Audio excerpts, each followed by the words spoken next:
Que el Señor les bendiga. Espero que estén teniendo un excelente día. Bueno, como siempre, su hermano Richard ahora con ustedes, trayéndoles estos pequeños estudios, estos cortos estudios, buscando pues la manera de poder despertar esa fe y ese deseo de búsqueda de Dios en aquellos que escuchan, ¿sí? Que escuchan que siguen estos estudios. Hoy vamos a estar estudiando un poquito sobre un tema que aparece en el Antiguo Testamento, y el título del estudio lleva como nombre La serpiente ardiente y Jesús.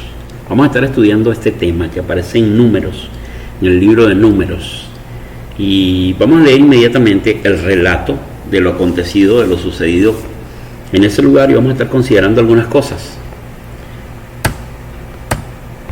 En Números capítulo 21, del verso 4 al 9, dice la Biblia: los judíos, los israelitas, dice el verso 4, que después partieron del monte de Or, camino del Mar Rojo, para rodear la tierra de Edom, y se desanimó el pueblo por el camino.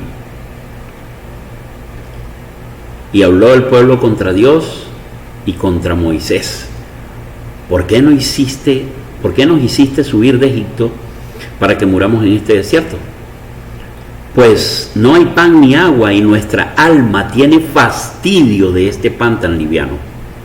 El verso 6 dice: y Jehová envió entre el pueblo serpientes ardientes que mordían al pueblo, y murió mucho pueblo de Israel, murió mucho pueblo. Entonces el pueblo vino a Moisés y dijo: hemos pecado por haber hablado contra Jehová y contra ti. Ruega a Jehová que quite de nosotros estas serpientes. Y Moisés oró por el pueblo. Y Jehová dijo a Moisés: hazte una serpiente ardiente y ponla sobre un asta, y cualquiera que fuere mordido y mirare a ella vivirá. Y Moisés hizo una serpiente de bronce y la puso sobre un asta. Y cuando alguna serpiente mordía a alguno, miraba a la serpiente de bronce y vivía. Bueno, realmente no sé cuántas veces el pueblo de Israel, desde el mismo momento en que sale de Egipto, sale del cautiverio de los egipcios, comienza a murmurar contra Dios. Fueron 40 años de murmuración. De hecho, desde el mismo momento en que estuvieron frente al Mar Rojo, antes de salir de Egipto, ya estaban murmurando. Fue un pueblo muy quejumbroso, fue un pueblo muy inconforme, muy desagradecido, al punto de que podemos leer en el relato que mira cómo de manera desagradecida se expresan con respecto a la provisión que el Señor les daba. Ellos dicen en el versículo 5: pues no hay pan ni agua. Y luego dicen: y nuestra alma tiene fastidio, estaban fastidiados, cansados de este pan tan liviano. Bueno, el Señor, en vista de este pecado que estaban cometiendo estos hombres, al murmurar contra él y murmurar contra el líder, que era Moisés, el Señor envía serpientes entre el pueblo. Y las serpientes comenzaron a morder a aquellos hombres que murmuraban, a ese pueblo quejumbroso por causa de su pecado, y dice que murieron muchos.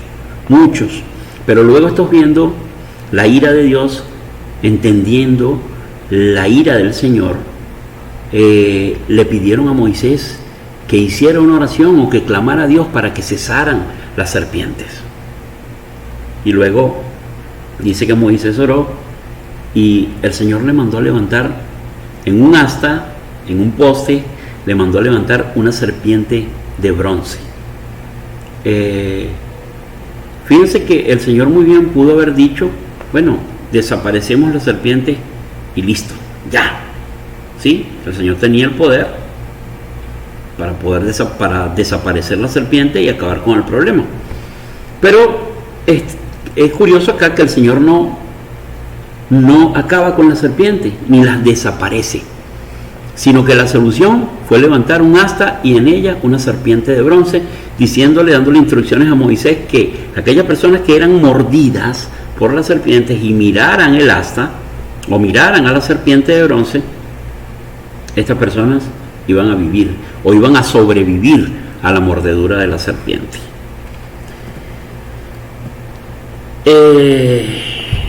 El antídoto contra la serpiente o contra el veneno de la serpiente estaba elevado en un asta. Allí estaba el antídoto.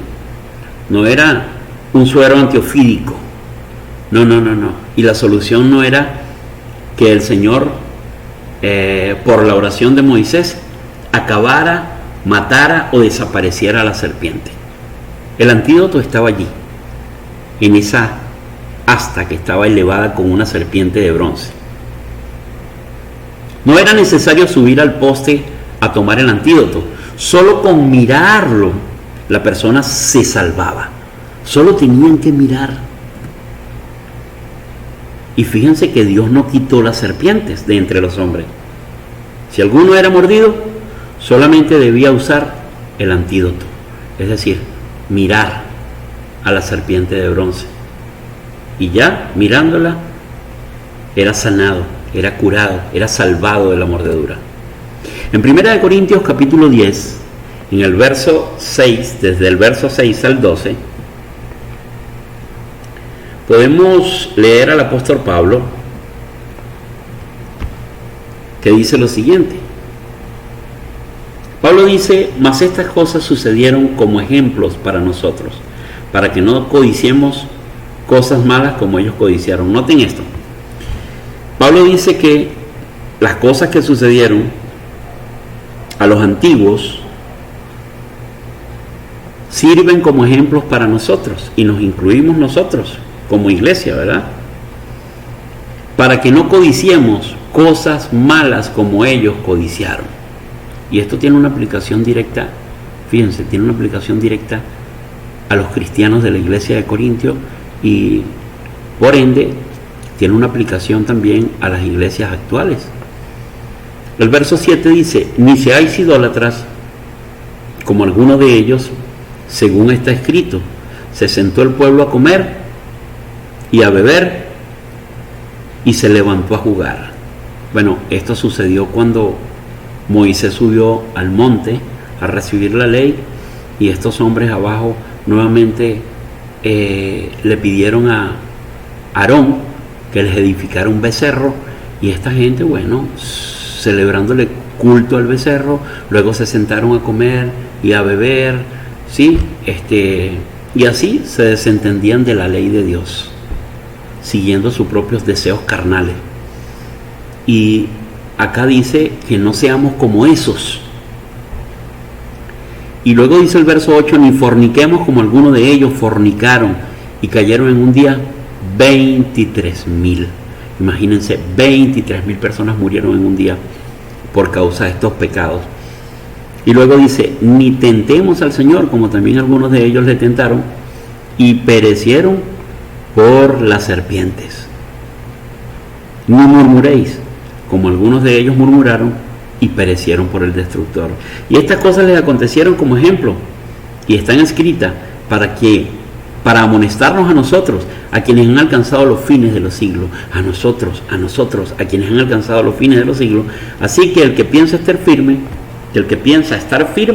mire que no caiga. Entonces fíjense ustedes que estos hombres, aunque fueron testigos de las maravillas de Dios, fueron testigos de esos actos, hechos, acontecimientos sobrenaturales por mano de Dios. Ver el mar abrirse en dos, y luego ver todas las plagas que el Señor envió a los egipcios para liberar a su pueblo. Y con todo esto, esta gente entendiendo el poder de Dios, siendo testigo, habiendo presenciado el gran poder de Dios, bueno, esta gente aún así cometía pecados, ¿sí? Entonces no estaban exentos de no pecar. El verso 12 dice así, en aplicación a nosotros los cristianos: el que piensa estar firme, mire que no caiga. Estos hombres, aún con todo lo que vieron, cayeron y muchos perecieron por causa de su pecado. Muy bien. Vamos a ver entonces que la serpiente ardiente tipificaba o era un tipo de Cristo en la antigüedad. Entonces, tenemos acá que la serpiente de bronce prefiguraba o era un tipo de Cristo del Salvador en la cruz, ¿verdad? De Cristo en la cruz, de Cristo en su muerte. Eso era lo que prefiguraba la serpiente de bronce. En Juan capítulo 3, verso 14 al 15, dice lo siguiente: y como Moisés levantó la serpiente en el desierto, así es necesario que el Hijo del Hombre sea levantado, para que todo aquel que en él cree no se pierda, mas tenga vida eterna. Eso lo leemos allí en Juan 3, versos 14 al 15. Y aunque no está el verso 16, que es un verso que todos conocemos, porque de tal manera amó Dios al mundo, bueno, también tiene cabida acá en lo que estamos hablando, ¿verdad? Entonces, pero aquí la idea es que el mismo Señor Jesús está hablando de ese hecho, de esa forma, de ese acontecimiento en el cual los judíos, los israelitas, los hebreos fueron salvados por una serpiente que fue levantada en un asta. Dice, repito, y como Moisés levantó la serpiente en el desierto, así es necesario que el Hijo del Hombre, es decir, Cristo, sea levantado, como en la cruz, para que todo aquel que en él cree, ¿ve? La vista, nuestros ojos, nuestro corazón, tiene que estar allí, en la cruz. Dice, para que todo aquel que en él cree no se pierda, mas tenga vida eterna. Entonces tenemos nosotros acá que el antídoto para no morir por la mordedura del pecado, en nuestro caso, está en mirar la cruz de Cristo, así como en aquel entonces estaba en mirar la serpiente levantada en un asta. Al igual que en aquel tiempo, en aquel momento, la serpiente no fue quitada de entre los hombres. Bueno, el pecado tampoco aquí ha sido quitado de entre los hombres. Nosotros vivimos en un mundo lleno de maldad, vivimos en una esfera de pecado total, donde sabemos que el príncipe de este mundo es Satanás, y aquí pues vivimos bajo el riesgo, ¿verdad? Bajo el riesgo de ser mordidos por el pecado, de ser contaminados por el pecado, de caer en una desobediencia y que el pecado entonces nos muerda. Y si el pecado nos muerde y nosotros no miramos a la cruz, buscando el perdón en la cruz, ¿sí? Buscando el perdón verdadero, de corazón sincero en la cruz, entonces el veneno del pecado nos puede matar. Y fíjense que aquí no estamos hablando de una muerte física. Aquí no estamos hablando de una muerte física. Mire, el veneno, el antídoto en la antigüedad era la serpiente. Pero ahora el antídoto para el pecado, contra el veneno del pecado, que también causa muerte eterna, está en la cruz y se llama Cristo. Ese es el antídoto, ¿sí?, que tenemos nosotros hoy día. En 1 de Juan capítulo 1, versos 5 al 9, podemos nosotros leer, lo vamos a leer por parte. El verso 5 dice: este es el mensaje que hemos oído de él y os anunciamos: Dios es luz y no hay ninguna tinieblas en él. Dios es luz y la luz representa pureza, ¿sí? Eso es lo que es Dios. En él no hay pecado, no hay tinieblas, él es claridad. Y esto es lo que dice este versículo. Luego leemos el verso 6 y dice: si decimos que tenemos comunión con él y andamos en tinieblas, mentimos y no practicamos la verdad. ¿Por qué? Bueno, porque si nosotros somos pecadores, si somos practicantes del pecado, estamos incurriendo en faltas, nosotros no podemos tener comunión con la luz, que es el Señor. ¿Por qué? Bueno, porque el Señor es luz y ninguna comunión hay entre la luz y las tinieblas. Entonces, si decimos que tenemos comunión con el Señor, ¿sí? Aún estamos dentro de la iglesia y venimos y cantamos y adoramos y alabamos y participamos de la cena del Señor y tenemos comunión los unos con los otros, pero tenemos pecados, estamos practicando el pecado, estamos en tinieblas, entonces mentimos y no practicamos la verdad. Nuevamente, pero si andamos en luz, como el Señor está en luz, tenemos comunión los unos con los otros. Y noten esto, la sangre de Jesucristo su Hijo nos limpia de todo pecado. Pero si andamos en luz, es decir, si nosotros no practicamos el pecado, y si hemos pecado, nos arrepentimos con un corazón contrito y humillado. Acudimos a la cruz, miramos a la cruz, buscando el perdón y la misericordia de Dios. Entonces dice el texto que la sangre de Jesucristo, su Hijo, nos limpia de todo pecado. Bien, si decimos que no tenemos pecado, es decir, si nosotros hemos cometido pecado, si estamos practicando el pecado, si tenemos pecado, y decimos que no lo tenemos, entonces nos engañamos a nosotros mismos. No tengo el texto. Si decimos que no tenemos pecado, nos engañamos a nosotros mismos. O sea, no podemos decir que no tenemos pecado si estamos incurriendo en pecado y practicando el pecado. Bueno, y la verdad no está en nosotros. Pero luego dice el texto, si confesamos nuestros pecados, nuevamente, con un corazón verdadero, sincero, arrepentido, contrito, entristecido, dice el texto que Él es fiel y justo para perdonar nuestros pecados y limpiarnos de toda maldad.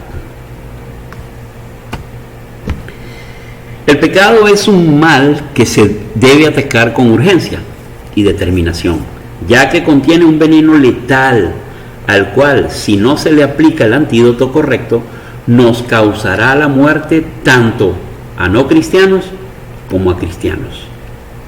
En Proverbios capítulo 28, verso 13 al 14, leemos lo siguiente: el que encubre sus pecados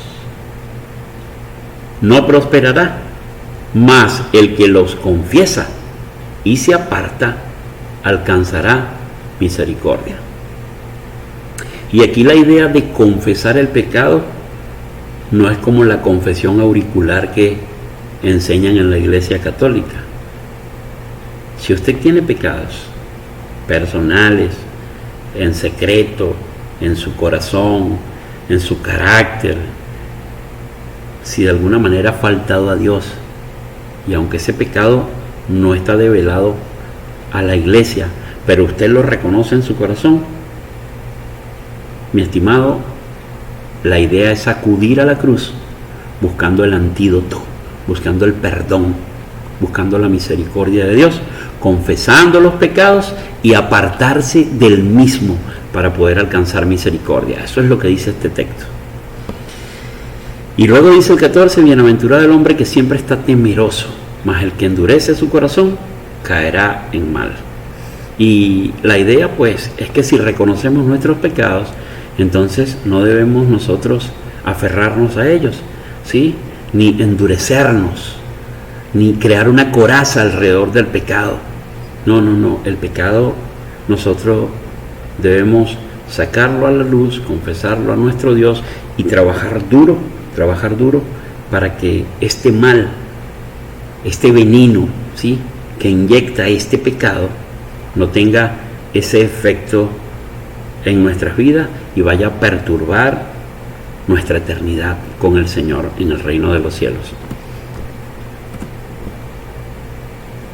Que el Señor les bendiga. Ha sido un placer llevar este estudio para ustedes.